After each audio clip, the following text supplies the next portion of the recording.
Howdy folks, and welcome back to the DIY HVAC Guy YouTube channel. In today's video, I've got something really awesome for you. We're doing a retrofit for this customer, and we're going to be installing air conditioning. They have a swamp cooler on the roof currently, and they're just tired of having to deal with it. They want to go with central AC. So I'm going to show you how to get power out to your electrical box for your condensing unit. And I have something awesome that I want to share with you as far as the refrigerant lines. So zero brazing, no flame, no fancy expensive tools, which makes it really nice for a DIYer who wants to try and tackle this job. This is not a job that's for everyone, but if you do have the mechanical skill set, this little tip that I'm about to share with you is amazing and is truly a game changer. So let's do some work. Check out this loveliness. Whew. Nasty, nasty. So we got our gas valve or shut-off valve replaced. Everything is disconnected, so we're gonna pull this old furnace out, clean up this area, get our new furnace set and our filter rack in place. We're gonna show you the transition, that whole process of building the transition, as well as hooking the lines up to the condenser. Now I'm also going to show you what our electrician is currently doing to set up power outside for the condensing unit. So here's our main electrical panel. This is a 100 amp main breaker. As you can hear, we've got roosters, but what we're going to be doing is extending this over to the sub panel, and then we'll have that same breaker here and another breaker, and this breaker will be replaced here. So we'll show you this when it's all finished up and we'll have power for our condensing unit.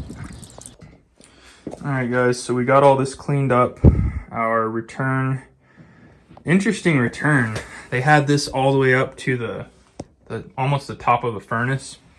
So I'm gonna get my return filter box and get this fabricated to where it will mate up to the furnace. All right, so we got our duct all cleaned up there. If you haven't used this stuff, it's called Super Clean. Really nice degreaser. You can find that on Amazon. I'll leave a link in the video description. So we're gonna go ahead and tape everything up here, cut our hole in our furnace, and we should be good to set it on. All right guys, so our furnace is set in place. Our return is totally done and sealed up. Not sure how well you can see that in there, but our gas is hooked up. We've got our drip leg, our flex line, brand new shut-off valve.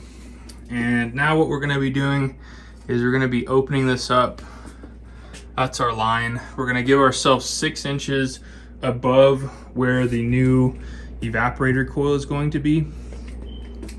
And the means that we're going to do that with is the Malco turbo shears.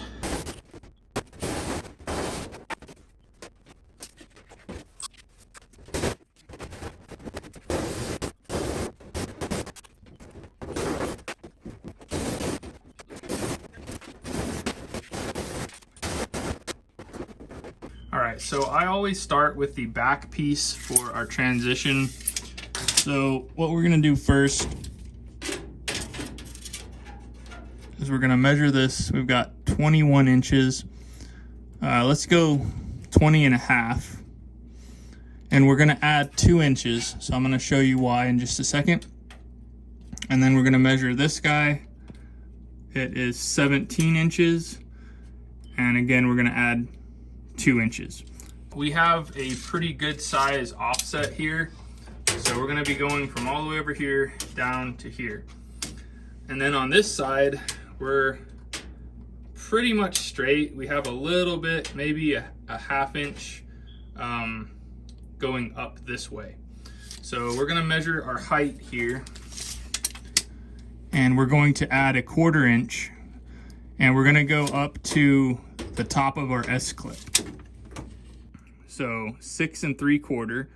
And we're gonna add a 1/4 inch. So 7 inches for our height. Now, what we need to do also for this back piece is we need to measure this distance from our coil corner to where the corner is here. So maybe you can see it better here, but basically 3 inches is what's going to be our offset from here to here. So if we were to draw a line straight up, we would go over 3 inches and then we would make our cut. All right, so we got our piece of sheet metal. We got our little sketch of the piece that we need. So we're gonna start with our height, 7 inches. We're gonna take a piece of S-clip and we're gonna trace this out. Now we had a 3-inch offset here. So we're gonna measure down here 3 inches. And we're gonna take our S-clip and go to this corner up here.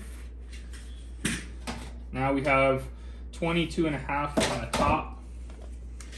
We're gonna measure this out, 22.5, and then 19.5 on the bottom. We're gonna measure 19.5 here.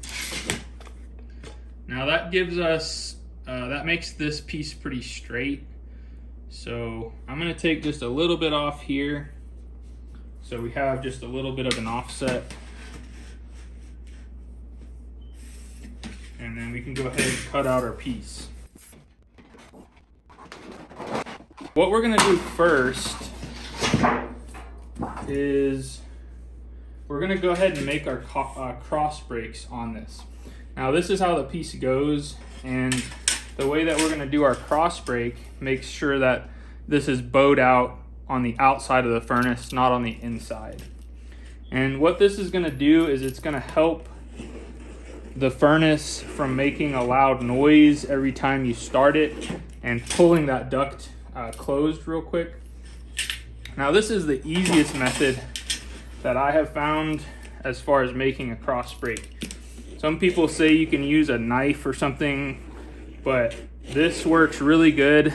And this is a roller that you use for window screens. And as you can see, it makes a really nice, clean cross break. So now that we have that in place, we're going to cut our corners out. So we're gonna cut 1/4 inch on the bottom because this piece right here is going to be bent in so that we have something to attach to on the evaporator coil. And the top is gonna be flat and it's just gonna slip into that S-clip.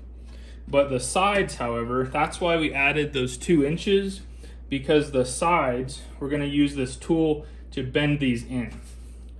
So that's why we're going up 1/4 inch and we're going this way about 1 inch. Actually, I think we can go from this corner like that. Now we're gonna do the same thing over here, 1/4 inch and then 1 inch this way.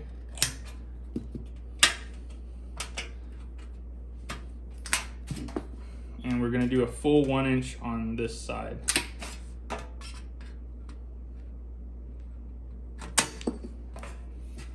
So now that we have that cut out, we're gonna use this tool right here. We're just gonna slip it in like that. Hold it flat on the ground, and then we're gonna bend up. So that's gonna give us something to slide our next piece in once we have our S-clip put here. So we're gonna do the same on this side. And then lastly, we're gonna use the other side of this tool and we're gonna feed it in right here. Set it on this sheet metal. And we're gonna bend this up. And that's why we added that 1/4 inch.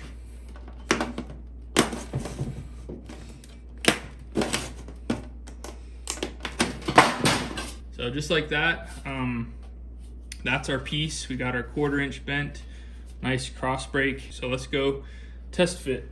So as you can see, our piece fits mighty fine. So we're just gonna run 3 zip screws down here. We can run a couple back there if we'd like. And then we will put our S-clip in on the sides and we'll be ready for these side pieces. All right, so our back piece is in, looking really nice. This piece is very easy. We're just gonna measure our width this way, and then we don't have to add any depth. We're just gonna go to the corner here where it's flush, and that piece will just slide in. We're gonna keep the same height so we can make the 1/4 inch bend, and that's pretty much it. All right, so all 3 of these back pieces are in place. What we're gonna do before we put this front one on is we're going to pookie all of the seams here, make sure everything is sealed up. Then we'll do this piece and we'll slide our coil in. Now I'm gonna show you something really awesome once we get our coil in place. We have our hole here, so our line set's gonna come up and it's gonna go straight into our evaporator coil. So make sure you stay tuned for that segment, as you will be amazed by what we're about to show you. All right, so we got everything pookied up. So we're gonna build our last piece and then we'll be ready to slide our coil in. All right, guys, super happy with the results. Really nice cross breaks. Everything is sealed up on the inside. So we are ready to go ahead and slide our coil in. So let's do it. All right, so we got our thermostat wire hooked up. Just so you can see this, W1 is white, R is red, G is green for fan, and Y1 is blue on this for cooling. So white is for heat, red is for your 24-volt supply to the thermostat, G is for your fan, and Y1 is to turn on the AC. So we're done with this bottom portion. We'll go ahead and put our bottom cover on, and then we're gonna get our electrical wrapped up. We'll have a junction box up here, and then we'll run our metal clad, our MC wire, down to our new switch down here. All right, so we got our box mounted here, and we've got our grommet set in place to prevent any rubbage there. Now we're going to set our junction box there and run our new MC cable down, and then we'll just pop it right in. Now on the MC cable, we need to use these little anti-short grommets, and they simply slide around here and they go down into that before you put your quick connect piece. You just take this and slide it onto there and it's locked in, and then this end will just pop into our knockout up there. All right, so for those of you that have not seen these, they're called Wago or Vago lever nuts, and they're awesome because you can use them for stranded wire as well as solid wire. So if you can see this one, that's a solid wire. You simply slide it in until you can see the copper touching the end here and lock it in place.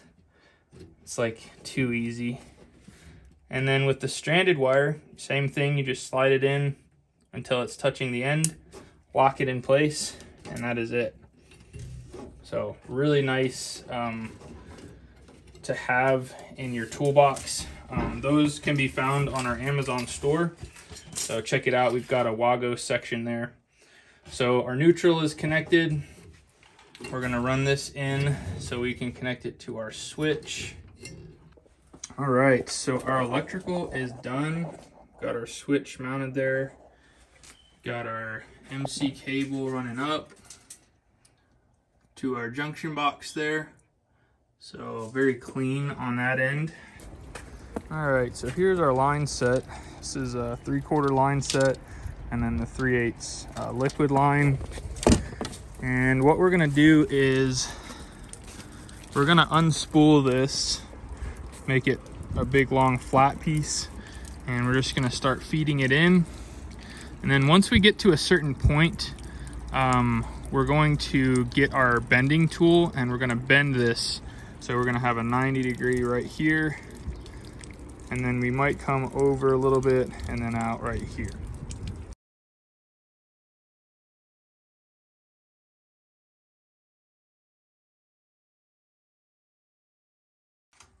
All right, so this is perfect. It's exactly where we want it.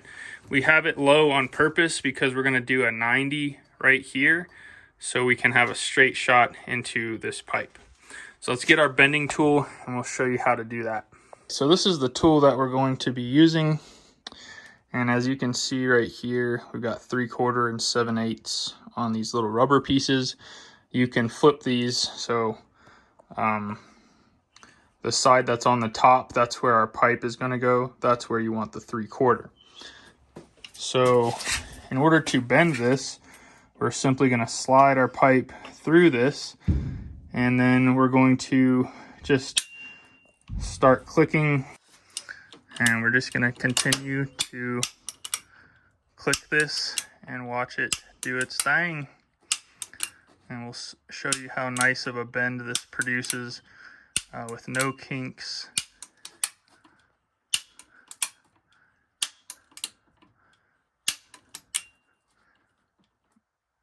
Okay, so that's our 90.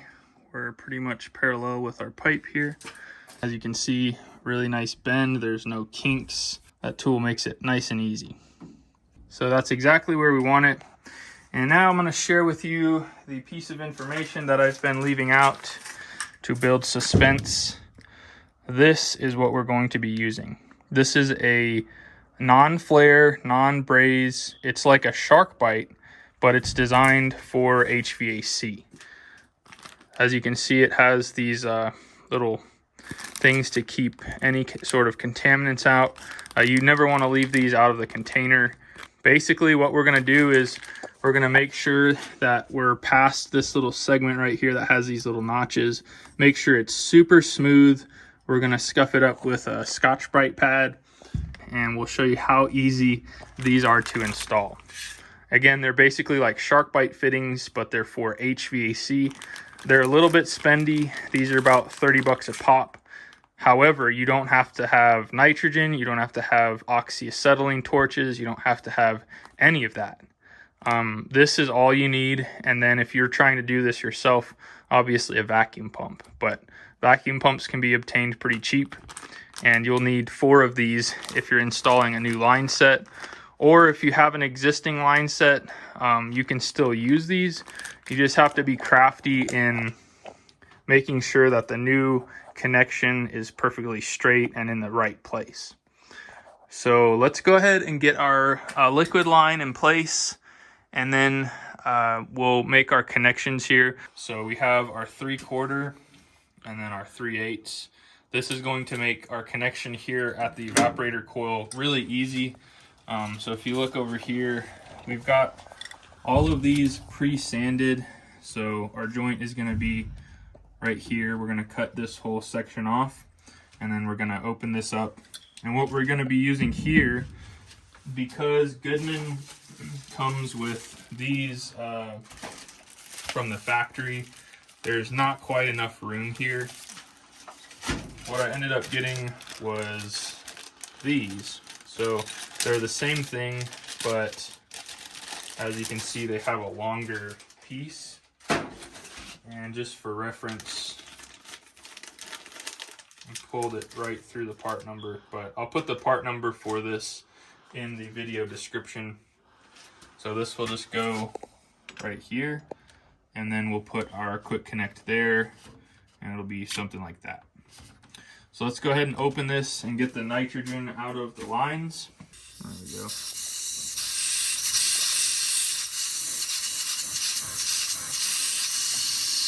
We'll let that drain out. Now the next thing that the instructions on the Retrofit says to do is to deburr. So we're just going to use our deburring tool here, and we're just going to run it along the outside, or excuse me, along the inside. And I'll make sure we don't get any metal shavings inside of our suction line here. Alright, so that is totally prepped. We're just going to make sure there's no debris. Now normally you would use this tool, but I don't have the 3/4 one. You would just slide this on and mark it with a Sharpie. But another thing is there's a sight here on the side of the fitting, and you just want to make sure that your copper pipe is all the way seated, and all you see on here is the copper. We're going to grab the back side so we have something to push against. Again, making sure there's no debris. Just going to slide it on.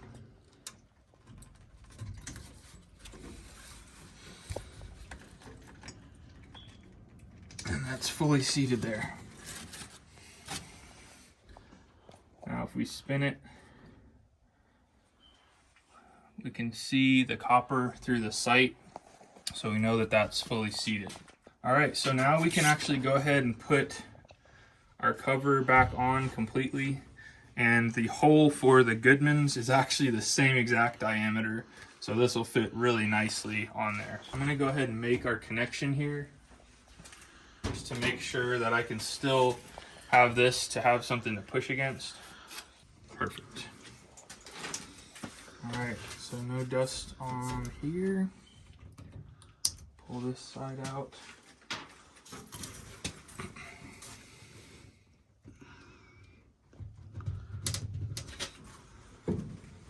And that's it. No brazing, no special tools, and a nice clean result. So let's go ahead and get our other panel put on here.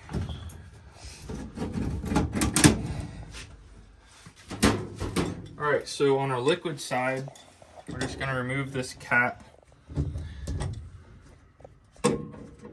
Now, something to note once you have this off is that you always want to use the piston that comes with your condensing unit. So we're gonna go outside and you'll see a little baggie that's stuck to the condensing unit with a piston, and it'll have a little removal tool inside of it. So let's go out to the condenser and get that, and then we'll replace this piston before we go ahead and put this piece on. So as you can see on the side of our condensing unit, we've got this bag. This is the piston that we're going to be using, and this is the little tool that we're going to use to pull the old piston out. All right, so we're going to use this little tool here. Just going to slide it in to the center of the orifice, slide it out like that. And as you can see, this is a 0.71, so it's a little bit larger. The one that came with the condensing unit is a 0.70, and that's the one that we're gonna install here. So we'll just work this out of the bag. Slide the new one in, just like that. Now what we're gonna do is we're going to take this compression nut, slide it on. As you can see, our seal is already on there, so we're just gonna line that up. Slide this over top of it.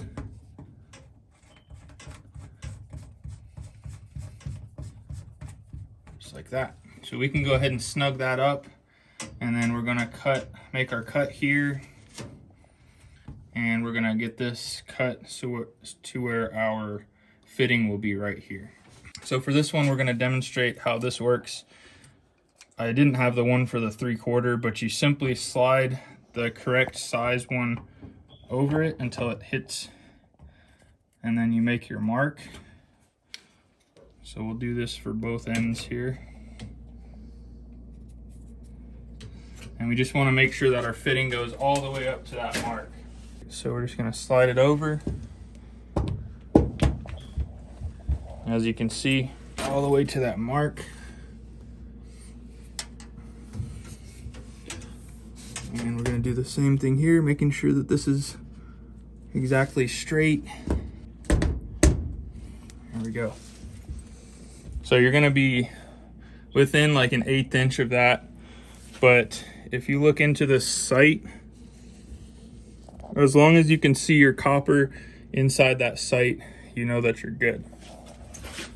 So it's as easy as that. Really nice, clean look, zero brazing, zero special tools. Again, these fittings are a little bit on the spendy side, but they are really nice to have and make this job a lot easier, even if you're doing this professionally or if you're doing this as a DIYer.